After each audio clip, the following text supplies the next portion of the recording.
And because of their trans-border impact, these issues too now fall within the ambit of diplomacy, of international affairs, of international law.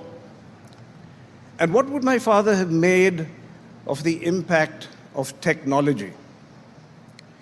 In many cowboy movies, the appearance of the hero or villain is often preceded by his shadow. We now have a new cowboy in town, heralded by a lengthening shadow, the shadow of the metaverse. Entrepreneurs are buying up real estate on it. Countries are opening up virtual embassies in it.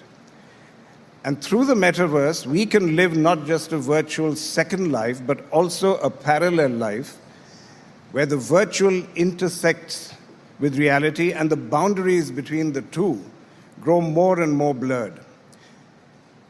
Now, in many ways, it may actually enhance the effectiveness of diplomacy.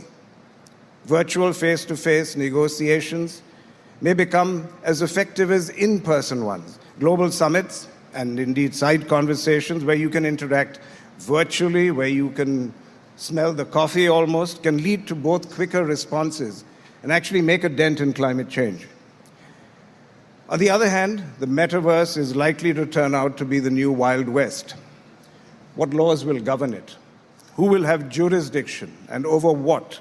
Who will own the new forms of data that the metaverse is going to generate? Pupil dilation, heartbeat rates, biometric data. What happens to free speech and to privacy? The metaverse, and indeed the technology-driven world of the future, is going to be like the Force, from Star Wars, of course. But as all of you know, by itself, the Force is neither good nor bad. It depends on who uses it and towards what end. So these are all the portentous issues that your generation will have to grapple with. But yours is not the usual graduating class. You have all experienced the disruption caused by COVID. You witnessed the absurdity of a brutal war taking place in the 21st century between affluent nations.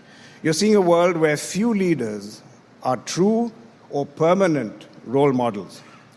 And in such a situation, where there seems to be no certainty but only shades of gray, how does it make sense for me to tell you to go out into the world holding fast to your ideal?